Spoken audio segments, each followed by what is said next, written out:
Hi, it's Ronnie with Plan to Eat, and today I want to show you a feature that we added to the app that you maybe haven't noticed yet.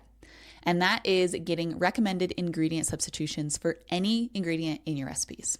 So you can do this from within your recipes, you can do this from the shopping list, and you can also do this in the cooking view when you are cooking a recipe. So we're going to start by opening a recipe.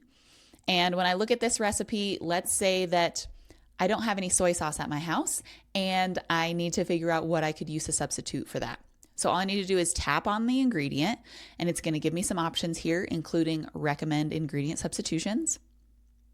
Now it's going to take a moment to generate those recommendations. And now it's going to give me these different options here for substitutions for soy sauce. Now you can also see that there's a dietary preference at the bottom.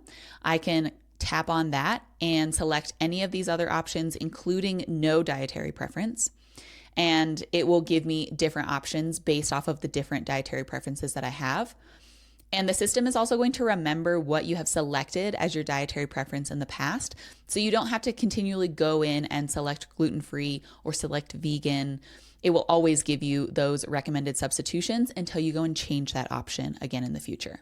So I'm also going to show you how I can do this in the cooking view. So we're going to hit the start cooking button, and then I'm going to come down here to my different ingredients. And again, I can tap on the ingredient and it's going to give me the option for ingredient substitutions. So this is great if you're cooking a recipe and realize that you forgot something at the store or you've run out of something before you got to make this recipe. You can quickly find substitutions that you might have at home. And finally, you can do this from the shopping list. So we go over to the shop tab and I'm going to find something that I want to substitute. Maybe I'm looking for a different option than ground chicken. I can tap on that item, get recommended substitutions.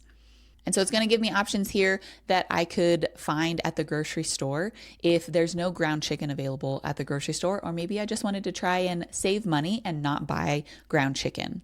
So this feature is really helpful if you, again, are missing an item that you need for a recipe, or if you're at the grocery store and something doesn't look good, so you want to substitute it for something else, or you're trying to save money and find options that could be a little less expensive. We hope you enjoy this feature. If you have any questions, you can always email us at help@planteat.com. As always, thank you for watching, and I will see you again soon in another video.